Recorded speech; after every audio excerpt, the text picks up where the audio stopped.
नमस्कार दोस्तों, आप सभी का एक बार फिर से हार्दिक स्वागत है। बात करेंगे 21 सितंबर के एडिटोरियल सेशन की और चर्चा करेंगे ग्रामर, वोकैबुलरी, कॉम्प्रिहेंशन और ट्रांसलेशन की। तो सेशन स्टार्ट करने से पहले बताना चाहूंगा कि आप इस ऐप को डाउनलोड कर सकते हैं।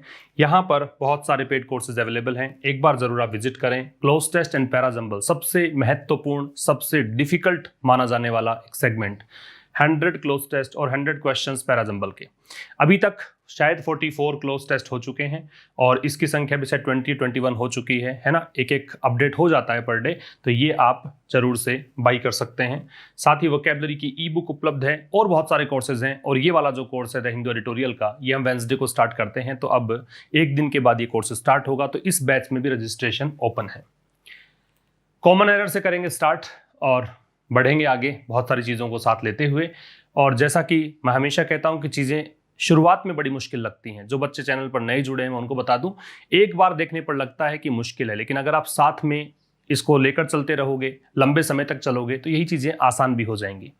तो कॉमन एरर की बात करेंगे। पहला क्वेश्चन है, the honesty is a rare quality which is not found in the present generation. इसका ट्रांसलेशन तो ये हुआ कि ईमानदारी जो है एक दुर्लभ सा गुण है जो कि आज की वर्तमान पीढ़ी के अंदर नहीं पाया जाता है, ये कहना चाहता है। अब इसका जो एरर वाला पार्ट है वो ए है, क्योंकि ऑनेस्टी है वो एब्स्ट्रैक्ट नाउन है और एब्स्ट्रैक्ट नाउन से पहले जनरली हम आर्टिकल नहीं लगाते हैं, तो केवल ऑनेस्टी होगा, दे ऑनेस्टी नहीं हो सकता। नंबर 2 की बात करें तो the government will compensate those farmers, तो सरकार जो है वो मुआवजा देगी उन किसानों को हु सेल देयर क्रॉप्स, जो अपनी फसलों को बेचते हैं बिलो द मार्केट प्राइस, बाजार कीमत से कम। यहाँ पे कोई एरर नहीं है, नो एरर। और थर्ड क्वेश्चन है, though he has got a government job, यद्यपि उसे एक सरकारी जॉब मिल गया है, he continues to carry on with his personal business, वह अभी भी लगातार मतलब पर्सनल बिजनेस कंटिन्यू कर रहा है। तो यहाँ पे देखिए कैरी ऑन विद नहीं लगेगा, सीधा आ सकता है he continues to carry on his personal business. ठीक है, यहाँ पे विद की आवश्यकता नहीं है। आपका जो आंसर होगा वो होगा सी। अब चलिए स्टार्ट करते हैं आज का एडिटोरियल फेयर एंड अनफेयर। ये आर्टिकल हमने शायद 2-3 दिन पहले ही डिस्कस किया था। एक तमिल फिल्म स्टार, दक्षिण भारत के एक फिल्म स्टार हैं सूर्या, उनके विषय में आर्टिकल था। अवमानना की बात की थी मद्रास हाई कोर्ट ने कि उन्होंने कुछ कह दिया था नीट एग्जाम को लेकर कि भाई आप लोग जजेस जो हैं वो आप खुद को तो सुरक्षित चाहते हैं, अपने हितों की पूर्ति के लिए आप वर्चुअल हियरिंग्स को होल्ड करते हैं, लेकिन साथ ही आपने लाखों लोगों को, लाखों विद्यार्थियों को अलाउ कैसे कर दिया नीट एग्जाम के लिए। इसको लेकर मद्रास हाई कोर्ट के जो जज हैं उन्होंने इनके खिलाफ अवमानना के नोटिस के लिए सुप्रीम कोर्ट को लिखा लेटर। अब उसी के बारे में एक बार फिर से लेखक यहाँ पे कह रहा है फेयर एंड अनफेयर। फेयर से मतलब होता है कि जो आप कह सकते हो कि सही है, और अनफेयर का मतलब सही नहीं है, मतलब उचित और अनुचित। इस विषय में यह आर्टिकल है कि क्या उचित है और क्या अनुचित है। तो फेयर का उचित और अनफेयर का मतलब जो इम्प्रॉपर हो, अनुचित हो। तो चलिए करेंगे स्टार्ट। और जैसा कि मैंने एक नया चीज यहाँ पे शुरू किया था 2 दिन पहले ही, कि आपको एक सेंटेंस में, एक स्लाइड में एक ही सेंटेंस नजर आ रहा है, ये एक पूरा सेंटेंस है। इस सेंटेंस के विषय में चर्चा करेंगे। जो भी ब्लू कलर में हाईलाइटेड वर्ड है उसका डिस्क्रिप्शन आप यहां देखें, जो रेड कलर में है अंडरलाइंड पार्ट है वो सभी के सभी सब्जेक्ट हैं। ठीक है, एंड तक सेशन को जरूर देखिए, हर एक बात को, बारीक से बारीक बात को नोट करें। और हमेशा कहता हूं कि रिवीजन जरूर करें, क्योंकि जब तक रिवीजन को आप साथ में नहीं लेकर चलेंगे तब तक इनका पढ़ने का कोई इंपॉर्टेंस नहीं है, सब कुछ भूल जाओगे आप। चलो, it is a matter of relief. It को देखकर इज है, यह एक मैटर है रिलीफ का, यह एक राहत का मामला है। ठीक है, मैटर मतलब यह मामला हो गया।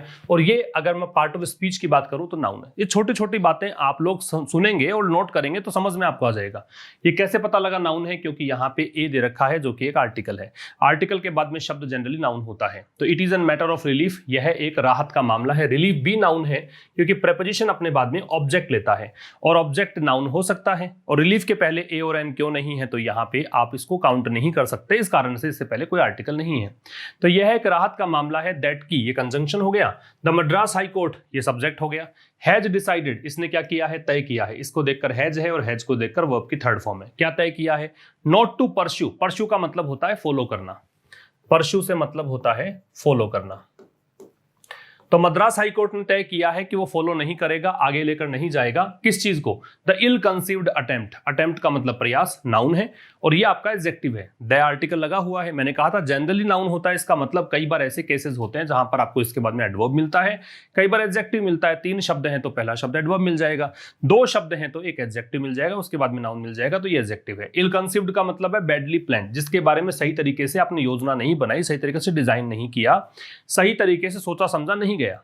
तो कह रहा है कि मद्रास हाई कोर्ट ने डिसाइड किया है कि वो परस्यू नहीं करेगा गलत तरीके से प्लान किए गए प्रयास को। और प्रयास किसका है? To initiate action. इनिशिएट का मतलब शुरुआत करना, एक्शन का मतलब कार्रवाई। कार्रवाई शुरू करने के लिए किसके खिलाफ? अगेंस्ट मतलब के खिलाफ, प्रेपोजिशन है। फिल्म स्टार सूर्या के खिलाफ। और किस चीज के लिए? ये फिर प्रेपोजिशन है। कंटेम्प्ट का मतलब हो गया अवमानना, तिरस्कार। ऑफ कोर्ट, कोर्ट की अवमानना। अब इसको मैं कंप्लीट लेकर चलता हूं कि ट्रांसलेशन पूरा क्या था। तो ये एक राहत का मामला है कि मद्रास हाई कोर्ट ने तय किया है कि वो जो गलत तरीके से डिजाइन किया गया प्रयास था, गलत तरीके से प्लान किया गया एक जो प्रयास था कि फिल्म स्टार सूर्या के खिलाफ कोर्ट की अवमानना की कार्रवाई करने का जो प्रयास था, उसको आगे नहीं लेकर जाएगा। मतलब अब वो कार्रवाई नहीं करेगा। कहने का मतलब ये है। सीखने योग्य बात इल कंसीव्ड है। सीखने योग्य बात कि कैसे नाउन की पहचान कर सकते हैं। एक प्रेपोजिशन अपने बाद में हमेशा ऑब्जेक्ट लेता है, और ऑब्जेक्ट एक नाउन हो सकता है। इसलिए इस प्रकार की चीजें आप छोटी छोटी चीजों को नोट करते चलें, आपको आगे वाले सेशंस में ये चीजें बहुत हेल्प करेंगी। बढ़ते हैं आगे। इन अ डिटेल्ड ऑर्डर, ऑर्डर है सब नाउन और डिटेल्ड आपका है एडजेक्टिव। अब ये देखो आर्टिकल लगा हुआ है ए, है ना। इसको देखकर देख सकते हैं कि 2 शब्द हैं तो ये एडजेक्टिव हो गया, ये नाउन हो गया। 3 होते तो फिर मैं बता दूं कि पहला एडवर्ब होता, फिर एडजेक्टिव होता, फिर नाउन होता। तो इन डिटेल्ड ऑर्डर का मतलब एक ऐसा आदेश जो कि डिटेल्ड था, पूरी डिटेल में दिया गया आदेश। द कोर्ट, ये सुप्रीम कोर्ट के लिए है। अब ये नाउन है, दलक रखा है। इसकी देख के वर्ब हैज है। राइटली नोटेड, इसने बिल्कुल सही तरीके से नोट किया। नोट किया मतलब अपने संज्ञान में लिया, ठीक है। नोट यहां पे वर्ब है, राइटली यहां पे एडवर्ब, क्योंकि वर्ब की विशेषता बताने वाला शब्द एडवर्ब होता है। इसने बिल्कुल ठीक तरीके से नोट किया दैट की it is not the job of a constitutional court. यह इज नॉट नहीं है, इट को देखकर इज है, द जॉब काम ऑफ ए कॉन्स्टिट्यूशनल कोर्ट, संवैधानिक कोर्ट का, ये कोई न्यायालय का काम नहीं है। टू यूज, कि वो प्रयोग करे, अ स्लेज हैमर। स्लेज हैमर का मतलब होता है एक बिल्कुल, वैसे एक तो हथौड़े को बोलते हैं, और वैसे यहां पे स्लेज हैमर का मतलब है कि वो फोर्स का प्रयोग करे, है ना, वो किसी जोर जबरदस्ती का प्रयोग करे। स्लेज हैमर देख सकते हैं, रूथलेस, इनसेंसिटिव, अननेसेसरी फोर्स। ऐसा कोई भी फोर्स जो रूथलेस हो, इनसेंसिटिव हो, और या फिर कह सकते हो कैसा हो, अननेसेसरी फोर्स हो, अनावश्यक कोई भी मतलब फोर्स का प्रयोग करे।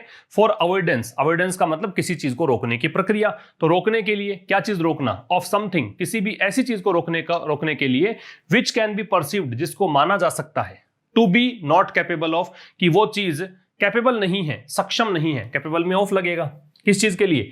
इवन बीइंग, इवन का मतलब भी, being propped up, prop up का मतलब सहारा देना, सपोर्ट करना, कि वो चीज इस चीज के भी योग्य नहीं है, इस चीज के भी समर्थ नहीं है कि उसको सपोर्ट किया जाए। किस रूप में? एक अवमानना के रूप में, कि आप उसको अवमानना मान ले, कोर्ट की अवमानना मान ले, ऐसा भी नहीं है।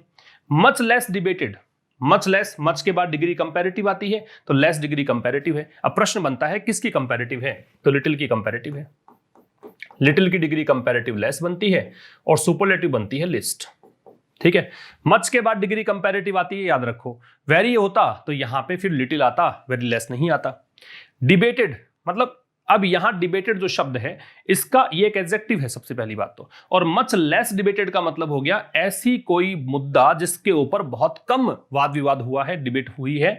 टू द लेवल, किस लेवल तक? ऑफ क्रिमिनल कंटेम्प्ट, कि वो एक आपराधिक अवमानना केस मान लिया जाए। थोड़ा सा कॉम्प्लिकेशन है, लेकिन बता देता हूं क्या कहना चाहता है। ये कह रहा है कि एक ऑर्डर दिया कोर्ट ने, एक डिटेल्ड ऑर्डर दिया, और कोर्ट ने ये सही तरीके से नोट किया है, ये सही तरीके से बात संज्ञान में ली है, जाना है कि ये कोर्ट का, ये कॉन्स्टिट्यूशनल कोर्ट का, संवैधानिक कोर्ट का कोई जॉब नहीं है कि वो किसी फोर्स का प्रयोग करे किसी ऐसे चीज को बचाने के लिए, किसी ऐसे चीज को होने से रोकने के लिए जो चीज मानी जा सकती है। परसीव्ड का मतलब आप कह सकते हो थॉट या कंसीडर्ड, मानना, ठीक है, जिसको आप मान सकते हो। क्या मान सकते हो? To be not capable of, कि वो चीज कैपेबल नहीं है कि उसको आप अवमानना के रूप में माने, उसको सपोर्ट करें कि वो कोर्ट की अवमानना है ना, और उस चीज को आपने अगर रोकने का प्रयास करें। और वो कह रहा है कि even being propped up contempt much less debated to the level of criminal contempt. इसकी तो बात ही छोड़ दो कि आपराधिक अवमानना की तो बात ही नहीं है, वहां तक तो केस पहुंचा ही नहीं। अगर आप अवमानना भी मानते हैं तो ये भी नहीं मान सकते हैं, कोर्ट ने ये आदेश दिया है। ठीक है, बहुत सीधे सिंपल शब्दों में कोर्ट ने अपनी गलती स्वीकार की है और कोर्ट ने एक ऑर्डर दिया है, उसमें कहा है कि आप अवमानना वाली जो बात करते हो, आप किसी भी फोर्स का प्रयोग नहीं कर सकते, है ना, आप किसी भी फोर्स का प्रयोग नहीं कर सकते किसी पर अवमानना लगाने के लिए।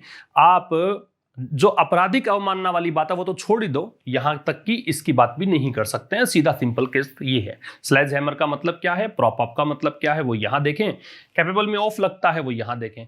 कई बच्चों को लगता है कि सर थोड़ा सा तेज चल रहे हैं, फास्ट पढ़ा रहे हैं। भाई अगर मैं इसको एक एक शब्दों को बताऊं, अगर मैं इसी पैराग्राफ को समझाना चाहूं, पूरे पैराग्राफ को, तो मैं आधा घंटा इसी में भी ले सकता हूं, है ना। हर एक छोटी छोटी बात, जैसे मैं एग्जांपल के लिए बताऊं, मैं आपसे कहूं कि ए या इन प्रेपोजिशन है, ए आर्टिकल है, एडजेक्टिव है, नाउन है, आर्टिकल है, नाउन है, वर्ब है, ठीक है, हेल्पिंग वर्ब है, एडवर्ब है, फिर मैन वर्ब है, फिर ये कंजंक्शन है, फिर ये प्रोनाउन है, या सब्जेक्ट है, यहाँ पे इज वर्ब है, नॉट यहाँ पे इसको निगेट करने के लिए, निगेशन के लिए यूज कर दिया, फिर द जॉब, ये फिर आपका हो गया कि ये आर्टिकल है, ये नाउन है। इस प्रकार से मैं पूरा पार्ट स्विच बताऊं, फिर मैं कारण बताऊं कि क्यों आ रखे हैं ये, तो इतना समय इस सेशन में नहीं होता है ना। इसलिए अखबार पढ़ने का जो तरीका है उसी को हम फॉलो करते हैं इस सेशन के जरिए, और कम समय में अधिक चीजें निकालने का प्रयास करते हैं। बात रही बेसिक इंग्लिश की, तो बेसिक इंग्लिश के लिए आप लोगों को मेरा सजेशन है कि आप लोग जो स्टोरी बुक्स होती हैं वो पढ़ा करें, है ना। स्टोरी बुक्स हैं, जो सिंपल आर्टिकल्स हैं, आप जो फ्रंट पेज आर्टिकल्स हैं न्यूज़पेपर के, वो पढ़ा करो। जिनको बिल्कुल बेसिक से सीखना है उनके लिए कभी कभार सेशन में कंडक्ट कर दूंगा उसके लिए भी, लेकिन इतना समय जैसे कि मैंने पहले भी कहा कि नहीं होता है। और मैं जब चाहता हूं कि मैं अगर कंडक्ट करूंगा सेशन तो पूरा डीप में जाकर उस चीज़ों की हम बात करेंगे, ठीक है ना। कभी ऐसा नहीं होता कि फॉर्मेलिटी हमने कर दी आगे सेशन लेके और कुछ भी पढ़ा दिया, ऐसा नहीं है। तो इसलिए आप लोगों को सजेशन है कि आप लोग स्टोरी बुक्स रीड करो और इस इंग्लिश को अपनी जिंदगी में एक अहम स्थान दो। आप इसको साथ लेकर चलो, पैरेलल लेकर चलो, आज नहीं तो कल, कल नहीं तो नेक्स्ट डे, मीन्स आने वाले टाइम पर धीरे धीरे इंग्लिश इंप्रूव हो जाएगी। एक साथ में नहीं होगा, एक साथ में कोई काम नहीं होता। शुरुआत में हर चीज़ मुश्किल लगती है। जो बच्चा आज पहली बार ये सेशन देख रहा है उसको बड़ा मुश्किल लगेगा और वो शायद सेकेंड डे आए ही नहीं देखने के लिए, बिल्कुल होता है ऐसा। लेकिन अगर आपको समझ में नहीं आ रहा है तो उस चीज़ को समझने के लिए हमें कम से कम 5-7 दिन स्टे करना चाहिए, रुकना चाहिए, देखना चाहिए। धीरे धीरे चीज़ें रिपीट होंगी, समझ में आने लग जाएगा, ठीक है। तो ये प्रोसीजर अपनाएं तब जाके होगा। तो एक हमने एक पूरा इसका सार निकाल लिया, क्या कहना चाह रहा था। डिटेल्ड ऑर्डर दिया और उसमें कोर्ट ने इस बात को संज्ञान में लिया, इस बात को नोट किया कि ये कॉन्स्टिट्यूशनल कोर्ट का पार्ट नहीं, जॉब नहीं है कि आप एक कोई बल का प्रयोग करें, फोर्स का प्रयोग करें, अनावश्यक फोर्स का प्रयोग करें। किसके लिए? किसी उस चीज से बचने के लिए जिसको कि आप मान सकते हो कि अवमानना का काबिल नहीं है ना। आप उसके लिए फोर्स का प्रयोग करो कि भाई ये चीज अवमानना के काबिल नहीं, फिर भी आप मानने के लिए फोर्स लगा रहे हो उसको। और आगे लेखक ने कहा कि भाई आप उसकी तो बात ही मत करो, क्रिमिनल कंटेम्प्ट, यहां तक तो बात ही नहीं पहुंची, यहां तक तो डिबेट ही नहीं हुई इतनी, ठीक है। आगे देखो, in the course of statement. In the course of का मतलब होता है किसी भी चीज में आप प्रोसीजर में आगे बढ़ते हैं, वो जो दौर होता है किसी भी प्रक्रिया में आगे बढ़ने का, उसको इन द कोर्स ऑफ बोलते हैं। तो in the course of A statement, तो एक स्टेटमेंट, ये देखो आर्टिकल है तो नाउन है, तो in the course of statement ये यहाँ पे नाउन है। वैसे इन द कोर्स ऑफ पूरी फ्रेज के रूप में यूज किया जाएगा। तो इस प्रोसीजर में एक स्टेटमेंट का जो प्रोसीजर चल रहा है, किसके खिलाफ? नीट के खिलाफ। नीट की फुल फॉर्म है ये। फॉर मेडिकल एडमिशंस, किसके लिए होता है नीट एग्जाम? मेडिकल एडमिशंस के लिए इन द कंट्री, भारत देश में। और ये आपका आर्टिकल है तो नाउन आ गया। द एक्टर, फिर देखो नाउन आ गया, आर्टिकल है तो। Head indirectly question, indirectly adverb है, क्वेश्चन नाउन वर्ब है, हेड यहाँ पे एडवर्ब है, हेड के साथ थर्ड फॉर्म लगती है। तो कह रहा है कि द एक्टर, ये सूर्या के लिए है, एक्टर ने, अभिनेता ने। अब ये द क्यों लगाया? क्योंकि हमें पता लग गया कौन सा एक्टर है, इस कारण से डेफिनेट बन गया, डेफिनेट बन गया, द लगा दिया। तो अभिनेता ने अप्रत्यक्ष रूप से क्वेश्चन उठाया। क्वेश्चन उठाया किसके खिलाफ? The propriety of the supreme court. Propriety का मतलब डेकोरम होता है, प्रोप्राइटी का मतलब बिल्कुल रेस्पेक्टेबिलिटी, सम्मान, डिसेंसी, इसको बोलते हैं। तो सुप्रीम कोर्ट, सुप्रीम कोर्ट से पहले द लगता है, पता है आपको। सुप्रीम कोर्ट की प्रोप्राइटी या डेकोरम के खिलाफ क्वेश्चन उठाया। अलाउइंग नीट, सुप्रीम कोर्ट जिसने कि अलाउ कर दिया नीट को टू बी हेल्ड, आयोजित करने के लिए। To be held passive voice है क्योंकि बी के साथ में थर्ड फॉर्म है। अक्रॉस द कंट्री मतलब पूरे देश भर में। ड्यूरिंग द पेंडेमिक मतलब वैश्विक महामारी के दौरान, ड्यूरिंग का मतलब के दौरान प्रेपोजिशन है। व्हेन द कोर्ट, जब कोर्ट इटसेल्फ, स्वयं, was holding virtual hearings. Virtual का मतलब है वीडियो कॉन्फ्रेंसिंग के जरिए, आमने सामने फिजिकल फॉर्म में ना होकर कंप्यूटर के माध्यम से, लैपटॉप के माध्यम से, डिजिटल प्लेटफॉर्म के माध्यम से। तो कोर्ट खुद जो है वो वर्चुअल हियरिंग्स को या फिर ऐसी सुनवाई जो कि वर्चुअल तरीके से होल्ड कर रहा था, आउट ऑफ फियर मतलब डर के चलते। डर किसका? इन्फेक्शन का, संक्रमण का। ये तो हो गया एक एक शब्द का। अब देखो पूरा कहानी क्या है।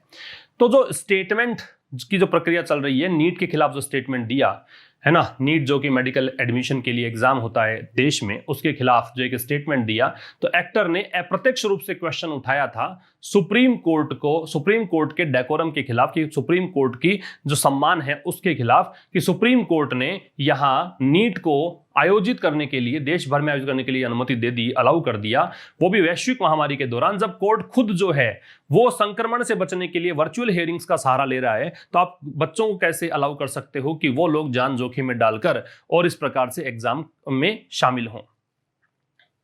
अ जज ऑफ द हाई कोर्ट, तो हाई कोर्ट का एक जज, और इस जज ने क्या किया? चाहा, हेड के साथ थर्ड फॉर्म है, सीक की थर्ड फॉर्म है, सीक होती है फर्स्ट फॉर्म, सोट होती है सेकंड फॉर्म, और सोट होती है थर्ड फॉर्म। सीक, सोट, सोट। ठीक है।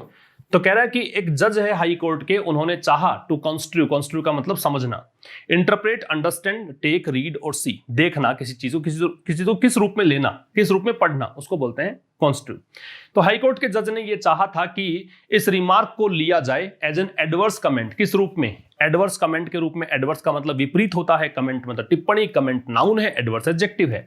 ऑन द जुडिशियरी, जुडिशियरी से पहले द आता है न्यायपालिका, न्यायपालिका पर, जुडिशियरी से पहले द आएगा, लेजिस्लेटिव विधायिका उससे पहले द आएगा, एग्जीक्यूटिव कार्यपालिका उससे पहले द आएगा, सरकार के तीनों अंगों के नाम से पहले द का प्रयोग करते हैं। ठीक है। इन जनरल मतलब सामान्यतया। एंड वन क्वेश्चनिंग, और किसी ऐसे व्यक्ति पर क्वेश्चनिंग जो प्रश्न उठा रहा है, द डिवोशन, समर्पण, एंड इंटीग्रिटी, ईमानदारी ऑफ जजेस, जजेस की इंटीग्रिटी, सत्यनिष्ठा, ईमानदारी, ऑनेस्टी, अपराइटनेस, प्रोबिटी, रेक्टिट्यूड, ये सब सिनोनिम्स हैं। क्या कहना चाहता है? हाई कोर्ट के एक जज ने चाहा कि इस रिमार्क को, मतलब उन्होंने इस रिमार्क को किस रूप में लेना चाहा कि ये एक विपरीत टिप्पणी है न्यायपालिका पर, सामान्य रूप से न्यायपालिका प्रश्न चिन्ह उठाया है, और कोई व्यक्ति जो है, मतलब सूर्य के लिए वन का प्रयोग है कि वो प्रश्न उठा रहे हैं जजेस के समर्पण और ईमानदारी पर, इस रूप में एक हाई कोर्ट के जज ने इस चीज को लेना चाहा। सुब्रमण्यम की बात है संभवतः, है ना। The observation might have been unwarranted. Might have been, might remote possibility, दूर की संभावना के लिए आता है। might जब लग गया तो ऐसा है कि वो ऐसा हो सकता है, इस प्रकार का सेंस लेंगे। unwarranted का मतलब होता है अनुचित, unjustified, unjustified, unnecessary, wrong, ठीक है, गलत है, अनुचित है। तो ये जो ऑब्जर्वेशन है, जो भी सूर्या ने ऑब्जर्व किया, जो भी सूर्या ने समझा इस चीज को, ऑब्जर्व करने का मतलब क्या है? आप किस चीज को देखते हो और अपने दिमाग में उसकी एक तस्वीर बनाते हो, उसको बोलते हैं ऑब्जर्व करना। तो जो ऑब्जर्वेशन है वो हो सकता है कि अनवारंटेड रहा हो, मतलब अनवारंटेड यहां पे एक प्रकार से आप कह सकते हो कि ये एक एडजेक्टिव की भूमिका में है, और हैव बीन यहां पे आपको दे रखा है, हैव बीन के बाद में एडजेक्टिव है, मतलब ऐसा रहा हो, इस सेंस में लेंगे। ये यहां पे लिंकिंग वर्ब के रूप में काम कर रहा है। फिर ये बीन, तो कह रहा है कि ऑब्जर्वेशन जो है हो सकता है कि यहां पे अनुचित रहा हो सकता है, लेखक का कहना है कि सूर्या ने जो सोचा, जो ऑब्जर्व किया, वो गलत हो सकता है। But it was quite clear, लेकिन ये बात बिल्कुल स्पष्ट थी। क्लियर एडजेक्टिव है, ये एडवर्ब है, ठीक है, और ये लिंकिंग वर्ब है, यहाँ पे इट को देखकर वॉज है। फ्रॉम द बिगिनिंग, बिगिनिंग से ही, बिगिनिंग से पहले द आता है, अगर मिडिल लगाओगे तो भी द आएगा, एंड लगाओगे तो भी द आएगा, लेकिन एक बात ध्यान रखना कि साथ में लगा दोगे फ्रॉम बिगिनिंग टू एंड तो द का प्रयोग नहीं करेंगे। तो जो ऑब्जर्वेशन है सूर्या के द्वारा जो सोचा गया, जो बोला गया, हो सकता है कि वह अनुचित हो, लेकिन यह बात बिल्कुल स्पष्ट थी कि शुरुआत से ही स्पष्ट थी that it constituted no contempt. It मतलब ये जो स्टेटमेंट उन्होंने दिया, जो ऑब्जर्वेशन उनका था, कॉन्स्टिट्यूट का मतलब है शामिल करना, है ना, तो उसमें कोई प्रकार कंटेम्प्ट नहीं था, इसमें कोई अवमानना वाली बात ही नहीं थी। इन एज मच एज, अब ये साथ में दे रखा है, इन मतलब में, एज मच एज, एज के बीच डिग्री पॉजिटिव आती है, ठीक है, मच डिग्री पॉजिटिव है। फिर कंपैरेटिव क्या होती है? मोर होती है। सुपरलेटिव क्या होती है? मोस्ट होती है। तो कह रहा है in as much as it did nothing, उतना ही, उस चीज में, इस लेवल तक, इट डिड नथिंग, क्योंकि इसने कुछ किया ही नहीं। इट मतलब इस ऑब्जर्वेशन ने, डिड नथिंग, कुछ भी नहीं किया, मोर देन, केवल एक ही चीज करी। मोर देन का मतलब इसके अलावा नहीं किया। रेज द क्वेश्चन, प्रश्न ही तो उठाया। रेज के बाद में हमेशा याद रखिएगा कि आपको ऑब्जेक्ट लगाना है, ट्रांजिटिव वर्ब है। राइज होता है तो इंट्रांजिटिव वर्ब है। क्या प्रश्न उठाया? कि वेदर, कि क्या, कोर्ट्स दैट वेंट वर्चुअल, कि जो कोर्ट्स वर्चुअल हुए, वर्चुअल हियरिंग का सहारा लिया, मतलब डिजिटल प्लेटफॉर्म के माध्यम से सुनवाई कर रहे हैं। In the interest of the safety, in the interest मतलब इस हित में, हित क्या है, सेफ्टी ऑफ जजेस, जजेस की सुरक्षा के हित में, कि जजेस सुरक्षित रहें, वकील सुरक्षित रहें, स्टाफ सुरक्षित रहें, लिटिगेंट्स परिवादी जो कि कोर्ट में केस दायर करते हैं उसको लिटिगेंट बोलते हैं, लिटिगेंट सुरक्षित रहे। तो ये कोर्ट्स जो है could afford to risk the health of thousands of, अब ये कोर्ट्स हैं वो कैसे मतलब यहां पे अफोर्ड कर पाए टू रिस्क, खतरा उठाने में, the health of thousands of student, हजारों विद्यार्थियों की हेल्थ को कैसे खतरे में इन्होंने डालने का अफोर्ड किया, कैसे इस चीज को इन्होंने अफोर्ड कर लिया, सहन कर लिया। थाउजेंड्स ऑफ क्यों है, क्योंकि थाउजेंड से पहले कोई संख्या नहीं है, अगर कोई संख्या नहीं है तो ही थाउजेंड्स हो सकता है, अगर कोई संख्या होती तो यहां पे थाउजेंड्स नहीं होता, थाउजेंड ही होता। समझना इस चीज को फिर से। लेखक कह रहा है कि हो सकता है कि जो ऑब्जर्वेशन था सूर्य का वो अनुचित भी मान लो, एक बार मान लेते हैं कि अनुचित था, लेकिन ये बात तो शुरू से स्पष्ट थी कि इसमें कंटेम्प्ट वाली तो कोई बात ही नहीं थी, क्योंकि उन्होंने in as much as he did nothing, मतलब इन में एज मच एज, जहां तक कि इसने कुछ नहीं किया, इस ऑब्जर्वेशन ने, उन्होंने जो भी टिप्पणी करी इतना ही तो था कि प्रश्न उठाया था। प्रश्न ये था कि कोर्ट्स जो कि वर्चुअल हो चुके हैं, जो कि किसके लिए वर्चुअल हुए, ताकि लॉयर्स को सुरक्षित रखना चाहते हैं, जजेस की सुरक्षा चाहते हैं, स्टाफ की सुरक्षा चाहते हैं, लिटिगेंट्स की सुरक्षा चाहते हैं, ठीक है। अब वो कैसे मतलब हजारों विद्यार्थियों की स्वास्थ्य को इन्होंने कैसे खतरे में डालना अफोर्ड किया, इतना ही तो प्रश्न उठाया था, कहां अवमानना वाली बात थी, ये लेखक कहना चाहता है। आगे देखेंगे, फॉर्चुनेटली, सौभाग्य से, ये एडवर्ब है। एडवर्ब किसी भी सेंटेंस को ओपन कर सकता है, एडवर्ब किसी सेंटेंस को मॉडिफाई कर सकता है, तो ये पूरे सेंटेंस की विशेषता बताने के लिए काम है, पूरा एक ही सेंटेंस है भाई। तो फॉर्चुनेटली, सौभाग्य से, द एडवोकेट जनरल, ये जनरल शब्द जब बाद में लगता है इसको हम पोस्ट पोज्ड एडजेक्टिव बोलते हैं। जब एडजेक्टिव लगता है नाउन के बाद में तो वो पोस्ट पोज्ड एडजेक्टिव है, अगर वो नाउन से पहले लगता है तो वह एट्रीब्यूटिव एडजेक्टिव है, ठीक है। तो ये पोस्ट पोज्ड है, और पोस्ट पोज्ड में जनरल का मतलब होता है सबसे हाईएस्ट पोस्ट। एडवोकेट में भी सबसे हाईएस्ट पोस्ट पर हो तो उसे बोलते हैं एडवोकेट जनरल, हिंदी में बोलते हैं महाधिवक्ता। तो कह रहा है कि सौभाग्य से जो महाधिवक्ता हैं Vijay Narayan, whose opinion was sought, जिनकी राय मांगी गई। सीक की थर्ड फॉर्म फिर से है, पैसिव वॉइस है, वॉज के साथ थर्ड फॉर्म है। सीक सॉर्ट होता है चाहना, मांगना, तलाशना, प्रयास करना, ये सब इसके मतलब होते हैं। तो जिसमें इनकी राय मांगी गई by the chief justice of high court, high court के चीफ जस्टिस के द्वारा अमरेश्वर प्रताप शाही, है ना, इनके द्वारा इनकी सलाह मांगी गई। डिक्लाइंड, इन्होंने, अब देखो इससे जुड़ा हुआ है, ये वो सब्जेक्ट था, इसने क्या कर दिया, डिक्लाइन कर दिया, मतलब इनकार कर दिया, कॉन्सेंट, सहमति से। फॉर इनिशिएशन, सहमति किस चीज की, initiation of criminal contempt proceedings की, आप आपराधिक अवमानना की कार्यवाही को शुरुआत करो, इस चीज से मना कर दिया इन्होंने कि नहीं ऐसा कुछ नहीं है, आपको ऐसी कोई कार्यवाही की जरूरत नहीं है। तो कह रहा है सौभाग्य से या फिर सौभाग्य के साथ ये बात बहुत सही रही कि महाधिवक्ता विजय नारायण, ये महाधिवक्ता का नाम है, जिनकी की राय मांगी गई थी chief justice of high court के द्वारा। Chief justice of high court का नाम ये है, ठीक है। इन्होंने, महाधिवक्ता ने इनकार कर, डिक्लाइन कर दिया, रिफ्यूज कर दिया। किस बात से, सहमति से। सहमति किस चीज की, कि भाई इनसे पूछा गया, इन्होंने पूछ लिया, आपस में डिस्कस तो करते हैं कि भाई सही कह रहे हैं क्या, कर लें क्या। इन्होंने कहा कि नहीं ऐसा कोई जरूरत नहीं है, क्रिमिनल कंटेम्प्ट प्रोसीडिंग्स को इनिशिएट करने की कोई जरूरत, कोई यहाँ पे आवश्यकता नहीं है। फॉर यहाँ प्रेपोजिशन है तो फिर देखो नाउन आ रहा है फिर से, और TION जो एंडिंग वर्ड्स होते हैं वो नाउन होते भी हैं। आगे बढ़े, अग्रीइंग विद हिज ओपिनियन, तो उनके ओपिनियन के साथ अग्री होते हुए, अग्री मतलब सहमत होना। आप किसी के साथ सहमत होते हैं, किसी के विचारों से सहमत होते हैं तो विद लगा सकते हैं, तो agree with, agreeing with his opinion, उनकी राय या उनके विचारों के साथ सहमत होते हुए। अ bench headed by the chief justice, तो चीफ जस्टिस के द्वारा जो बेंच हेड की गई, बेंच का मतलब पीठ होती है ना, जो पीठ यहाँ पे उनको हेड की गई, डिसाइडेड, इस बेंच ने डिसाइड किया, not to pursue the matter further, कि इस मैटर को आगे नहीं लेकर जाया जाएगा, इस मैटर को आगे फॉलो नहीं किया जाएगा। फर्दर का मतलब आगे होता है, और इसी में आप फार्दर जोड़ दोगे तो इसका मतलब दूर होता है, ये फर्दर आगे होता है, ठीक है। आगे देखो, हावेवर, हालांकि, the courts 29 page order, court का जो आदेश था 29 पेज का आदेश था, is not an unmixed blessing. Unmixed का मतलब बिल्कुल एब्सोल्यूट, पूरी तरीके से, उसमें कोई मतलब मिक्स्ड ना हो। ब्लेसिंग का मतलब पॉजिटिव थिंग मानो, वैसे तो आशीर्वाद होता है लेकिन यहाँ पॉजिटिव थिंग मानो। तो कह रहे फिर भी कोर्ट का जो 29 पेज का ऑर्डर आया था ना, ऐसा नहीं है कि सूर्य के पक्ष में आ गया, सब कुछ सही था इसमें, एब्सोल्यूट ब्लेसिंग थी, ऐसा नहीं है।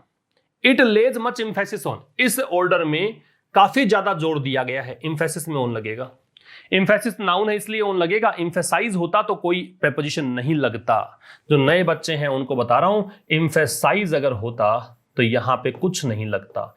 एम्फसाइज एक वर्ब है और इसके साथ में कोई भी प्रेपोजिशन का प्रयोग हम नहीं करते हैं, नो प्रेपोजिशन इज रिक्वायर्ड। तो कह रहा है इट लेज मच एम्फेसिस, लेज है, ये ले की सेकेंड फॉर्म लेड और थर्ड फॉर्म लेड होती है, ये होता है ले, इसकी सेकेंड फॉर्म लेड, इसकी थर्ड फॉर्म लेड। दूसरी ओर एक फॉर्म होती है लाई, ये होता लेटना, पड़े रहना, लाई, ले और लेन, एक फॉर्म ये होती है।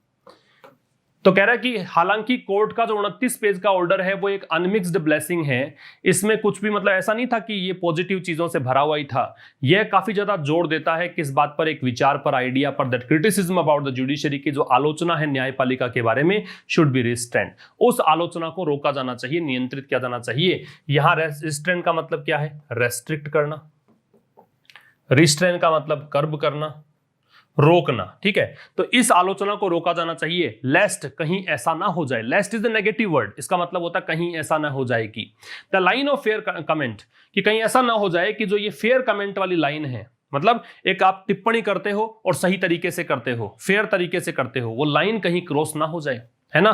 तो इसलिए आलोचना को रोकने की जरूरत है। इसमें यह भी कहा गया था, तो एक ऐसा नहीं खाली प्रशंसा ही प्रशंसा करी है, सूर्या जी ने सही कहा है, इन्होंने ही गलत कहा है, कोर्ट का ऐसा क्या मानना, ऐसा नहीं है। इन्होंने तो यह भी कहा है कि इस प्रकार की टिप्पणियों को रोकने की जरूरत भी है, क्योंकि कहीं ऐसा ना हो कि आप इस एक फेयर तरीके की टिप्पणी की लाइन एक बना रखी है कि इस मर्यादा को पार ना कर जाए, इस लक्ष्मण रेखा को ना लांघ जाए, कहना चाहता है।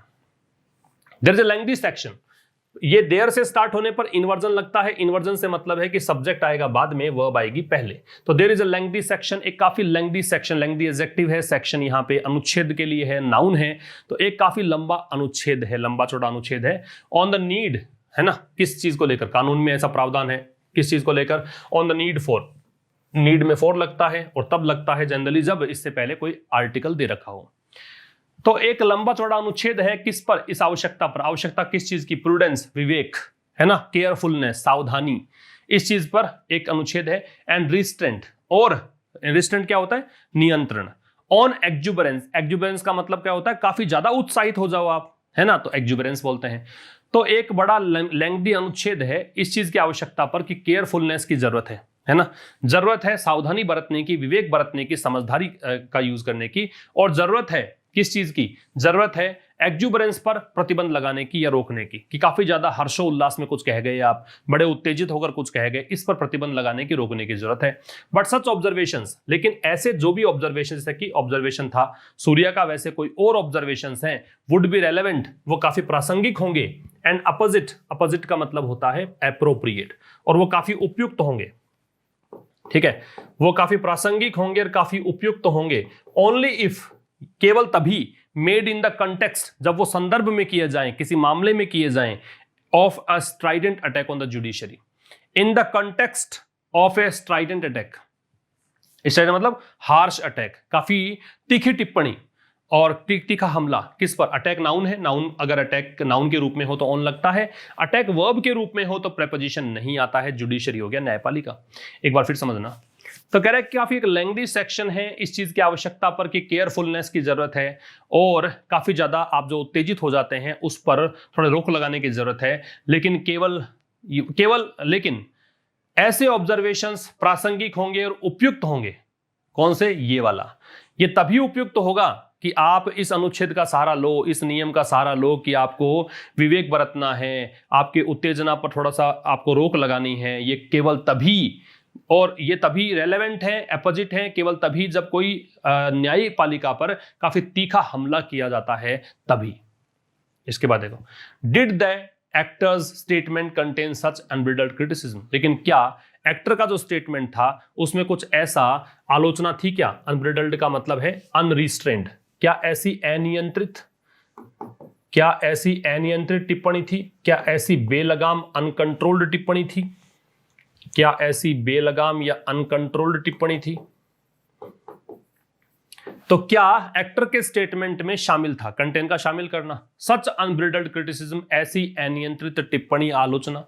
देयर इज नो एफर्ट, ऐसा कोई प्रयास नहीं किया गया to parse the offending, parse का मतलब एनालाइज करना, पार्स का मतलब है टेस्ट, एग्जामिन, रिव्यू, एनालाइज, पूरा विश्लेषण करना, डिसेक्ट करना, ऑफेंडिंग का मतलब होता है insulting, annoying, outraging, abusive, outrageous, जो आपको चिढ़ाता है, परेशान करता है, आपके खिलाफ कोई अपमानजनक कोई चीज है, उसको बोलते हैं offending. There is no effort, अब देखो ये देयर से स्टार्ट है, फिर से इन्वर्जन है, नो एफर्ट को देख कर लीजिए, तो ऐसा कोई प्रयास नहीं हुआ टू पार्स, कि आप विश्लेषण करो किसका, द ऑफेंडिंग सेंटेंस, जो ऑफेंडिंग सेंटेंस है, तो मतलब जो भी एक सेंटेंस उन्होंने बोला, उस सेंटेंस को ऑफेंडिंग माना, ये एडजेक्टिव है, ये नाउन है। ऑफेंडिंग सेंटेंस क्यों कहा, ऐसा सेंटेंस जो कि आपको अपमानित कर रहा है, ठीक है, उस सेंटेंस को कोई प्रयास नहीं किया गया उसको पूरा विस्तार से देखने का, उसको विश्लेषण करने का, टू सी, ये देखने के लिए, if there was any adverse comment, की क्या वास्तव में कोई वहां पे विपरीत टिप्पणी थी। अब ये फिर से इन्वर्जन है, एनी एडवर्स कमेंट को देखकर वॉज है, क्या ऐसी कोई विपरीत टिप्पणी थी ऑन जजेस पर इन जनरल, सामान्य तौर पर, और या फिर एनी एस्पर्सन, एस्पर्सन कलंक को बोलते हैं, है ना, विलिफिकेशन, डिफेमेशन, स्लेंडर, कलंक, कास्ट ऑन, कास्ट एस्पर्शन ऑन का मतलब है कीचड़ उछालना किसी पर कलंक लगाना, किसी को अपमानित करना। तो क्या ऐसा कोई वहां पे कलंक लगाया गया ऑन द सिस्टम पर ऑफ वर्चुअल कोर्ट्स, की वर्चुअल कोर्ट का सिस्टम है वो गलत है, ऐसा कुछ कहा क्या इन्होंने, ऐसा किसी ने नहीं देखा। तो यहां पे कह रहा है कि ऐसा कोई प्रयास ही नहीं हुआ कि जो एक ऑफेंडिंग सेंटेंस आप मान रहे हो, ऐसा सेंटेंस जिसको आप मान रहे हो कि इंसल्टिंग एक सेंटेंस सूर्या ने कहा, ये देखने के लिए कि क्या वहां पे कोई विपरीत टिप्पणी की गई थी जजेस पर टिप्पणी उन्होंने की नहीं, या फिर वर्चुअल कोर्ट है जो है उस पर कलंक लगाया, क्या ऐसा भी कुछ नहीं था। तो ऐसा कुछ पार्सिंग का मतलब किसी चीज को एनालाइज करने का process. If only the court had seen, यदि केवल, मतलब इफ ओनली मतलब काश कोर्ट ने हैड सीन देख लिया होता, इट इसे एज ए कमेंट, एक ऐसी टिप्पणी के रूप में, लिमिटेड टू, लिमिटेड में टू लगता है ना, इसी के साथ साथ एक कन्फाइंड टू भी होता है, ऐसी टिप्पणी के रूप में जो कि सीमित है orders of the supreme court के आदेशों तक। तो काश यदि कोर्ट ने देखा होता इस टिप्पणी को केवल वहीं तक कि सुप्रीम कोर्ट के आदेशों से संबंधित है ना, यहीं तक देखा होता कि भाई कोई जजेस के बारे में कुछ नहीं है, कोई वर्चुअल हियरिंग के बारे में कुछ नहीं कह रहा, मैं तो केवल सुप्रीम कोर्ट के कमेंट, सुप्रीम कोर्ट ने जो एक आदेश पारित किया था नीट के एग्जाम के लिए, उसी के संबंध में इन्होंने कमेंट किया, इस रूप में अगर कोर्ट ने इसे लिया होता तो इट कुड हैव ड्रॉप्ड। ये थर्ड कंडीशनल सेंटेंस है, एक तरफ देखो इफ के साथ में हैड प्लस थर्ड फॉर्म है, तो दूसरे साइड में आपको इट के साथ देखो could have plus third form दे रखी है, तो ये फिर ड्रॉप कर सकता था इश्यू को। तो कोर्ट जो है, इट यहां पे कोर्ट के लिए है, तो कोर्ट इस इश्यू को ड्रॉप कर सकता था, किस कारण से, फॉर मतलब क्योंकि, यहां पे फॉर का मतलब है क्योंकि, लैक ऑफ ज्यूरिसडिक्शन, क्योंकि ये इनके ज्यूरिसडिक्शन की कमी, न्याय शास्त्र, न्याय क्षेत्र, उसको ज्यूरिसडिक्शन बोलते हैं, तो इसकी कमी के चलते, ठीक है, कि ये इस न्याय क्षेत्र में आता ही नहीं है कि हमें कोई कार्रवाई करनी चाहिए, इसकी कमी के चलते इस मुद्दे को ड्रॉप भी कर सकता था। एज लेट डाउन, जैसा कि, लेट डाउन का मतलब हो गया जैसा कि आदेश पारित किया गया था, लेट डाउन का मतलब है इनेक्ट करना, कोई भी आदेश पारित करना, ऑर्डन, अध्यादेश जारी करना, ठीक है, by the apex court, supreme court, सर्वोच्च न्यायालय को बोलते हैं एपेक्स कोर्ट, इन वितुषा ओबेरॉय 2017, ये हमने उस पिछले आर्टिकल में डिस्कस किया था। इस केस में जैसा कि सुप्रीम कोर्ट ने एक आदेश पारित किया था, इसी को ध्यान में रखते हुए यहां पर भी ये कोर्ट जो है वो इस केस को ड्रॉप कर सकता था कि इनके न्याय क्षेत्र में ऐसी बात आती ही नहीं है, कमी है इस चीज की यहां पे, है ना, कुछ यहां पे ऐसे एविडेंस की कमी है कि जिससे आप यहां पे अवमानना मान लो, लेकिन ये तभी होता जब कोर्ट इसको ये मानता कि ये केवल सुप्रीम कोर्ट के आदेशों के संबंध में ही टिप्पणी जारी की गई थी। इनफैक्ट वास्तव में द ऑर्डर इटसेल्फ, ये जो आदेश है वो खुद ही नोट्स, ये संज्ञान लेता है दैट नो कोर्ट इन तमिलनाडु, कि कोई भी कोर्ट तमिलनाडु में जो है उसने डील नहीं किया है, deal with the NEET issue, NEET issue के साथ किसी ने डील नहीं किया, है ना। तो वास्तव में ये जो ऑर्डर दिया है ना, इस ऑर्डर ने खुद ने ही ये नोट किया है कि कोई भी कोर्ट ऐसा नहीं है तमिलनाडु में जिसने नीट वाले इश्यू के साथ में डील किया हो, है ना। डील करने मतलब टैकल विद, डील विद का मतलब है डील विद या फिर टैकल विद या फिर हैंडल विद, ये सारे इसके मतलब होते हैं, ठीक है। आगे देखो, वाइल द एडवाइस, वाइल से स्टार्ट है तो दो क्लोज हैं, तो यहां पे कहेगा यद्यपि द एडवाइस फॉर रिस्ट्रेंट, जो सलाह है, रिस्ट्रेंट मतलब कि आपको थोड़ी रोकना चाहिए, अपने आप को नियंत्रित करना चाहिए, इज वो सलाह है। अब बीच में विदाउट डाउट, बिना किसी कारण के, है ना, इसमें कोई शक ही नहीं है कि वो सलाह बिल्कुल रीजनेबल है, तार्किक है और वेल आर्टिकुलेट, बिल्कुल स्पष्ट है, ये बिल्कुल क्लियर, वेल आर्टिकुलेट मतलब बिल्कुल स्पष्ट रूप से जाहिर, अभिव्यक्त, सुअभिव्यक्त, तो यद्यपि ये जो सलाह दी गई है रिस्ट्रेंट के बारे में कि बोलते समय थोड़ा सा ध्यान रखो, थोड़ा सा अपने उत्साह को, उत्तेजना को काबू में रखो, ये बात बेशक तार्किक है, उचित है और बिल्कुल क्लियर है, फिर भी इट्स इलैबोरेट डेलिनिएशन, इलैबोरेट का मतलब विस्तृत, डेलिनेशन मतलब चित्रित करने की प्रक्रिया, किसी भी चीज को कैरेक्टराइज करने का प्रोसेस, फिर भी इसका जो एक विस्तृत चित्रण है, should not open up the possibility, वो कहीं ऐसा ना हो। अब ये शुड यहां पे पॉसिबिलिटी के लिए आ रहा है, ये सच सुझाव के लिए नहीं आ रहा।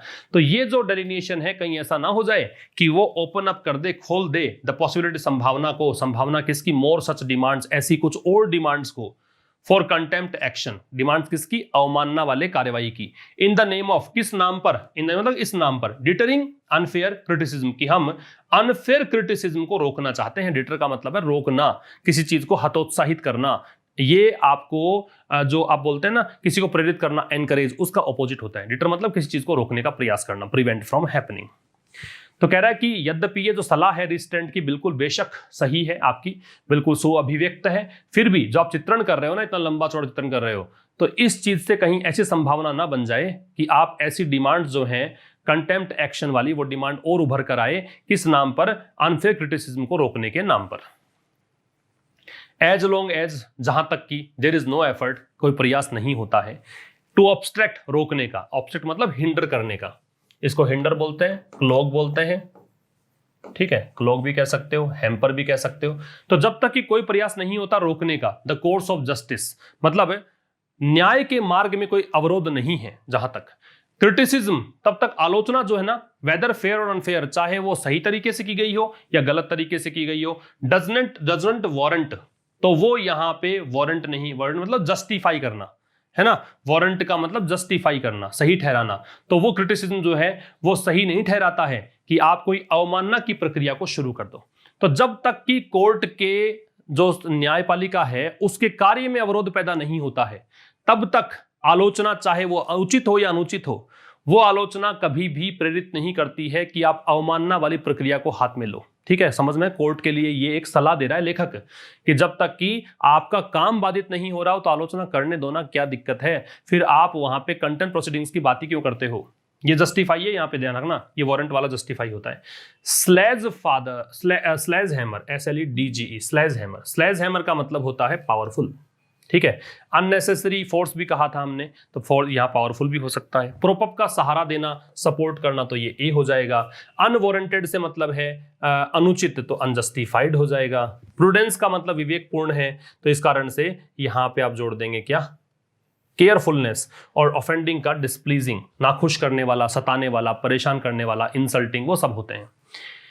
बात करेंगे ट्रांसलेशन की, एक ही प्रकार का स्ट्रक्चर है। यहाँ पे कॉजेटिव वर्ब का प्रयोग है। मैं आधा घंटे से मेज बनवा रहा हूं, ध्यान से पढ़ना, बनवा रहा हूं, बना नहीं रहा हूं, बना रहा हूं। ये होता तो ये होता आई हैव बीन। देखिए दो चीजें सीखोगे, एक तो प्रेजेंट परफेक्ट कंटिन्यूअस का प्रयोग कैसे करते हैं। तो कोई भी काम किसी समय से हो रहा है तो आप इसको बनाते I have been making the table for 2 hours, लेकिन हाफ एन आवर, सॉरी। लेकिन ये कह रहा है कि बनवा रहा हूं तो गेट का प्रयोग करना है, फिर थर्ड फॉर्म लगानी है, तो I have been getting the table made for half an hour. ये इंडेफिनिट टाइम है, इस कारण से फोर का प्रयोग है। डेफिनिट टाइम होता, कोई भी टाइम का नेम दे रखा होता तो सिंस लगा देते। तो मैं टेबल बनवा रहा हूं हाफ एन आवर से। वह कई महीनों से घर बनवा रहा है, तो ही has been getting the house built, वही गेट के साथ में थर्ड फॉर्म। अगर ये होता कि वह खुद बना रहा है तो ही हैज बीन बिल्डिंग हो जाता सीधा, लेकिन ये बनवा रहा है तो getting the house built for many years. अब मैनी ईयर्स में क्या पता कब से कब तक का समय है, तो इसलिए फॉर का प्रयोग है। ऐसा ही तीसरा सेंटेंस है, वह 10 मिनट से जूते पॉलिश करवा रहा है, तो ही has been getting the shoes polished, है ना। खुद कर रहा होता तो ही has been polishing the shoes, करवा रहा है तो getting the shoes polished for 10 minutes. ये भी इंडेफिनिट टाइम है, तो फॉर का प्रयोग है। बात करेंगे प्रेपोजिशन के। प्रेपोजिशन मैंने नया जोड़ा था कि जो हम पढ़ते हैं उसी से प्रेपोजिशन निकालेंगे। तो एक तो कैपेबल के साथ में क्या लगता है, ऑफ लगता है। सेंटेंस तो पढ़ के आए हो आप। एम्फेसिस है तो क्या लगता है, ऑन लगता है। और यहाँ पे लिमिटेड है तो लिमिटेड में क्या लगता है, टू। तो ये 3 प्रेपोजिशन हमने आज के सेशन से सीखे थे। तो उम्मीद करता हूँ सब कुछ समझ में आ गया होगा। जो भी बच्चे लाइव हैं जरूर से लाइक कर दें, शेयर कर दें दोस्तों के साथ में। मुलाकात होगी कल शाम 5 बजे, ठीक शाम 5 बजे, इसी प्रकार के सेशन को लेकर, जिसमें हम और अधिक रोचक तरीके से सीखने का प्रयास करेंगे। डेली मैं कुछ ना कुछ अपडेट कर रहा हूं और भी करेंगे अपडेट। आप लोगों का सहयोग भी अपेक्षित है। आप लोग लेकिन रिवीजन करते रहें, तभी चीजें मजे आएंगे, मुझे भी, आपको भी अच्छा लगेगा। तो चलिए मिलेंगे कल, तब तक के लिए नमस्कार, thanks a lot, good bye.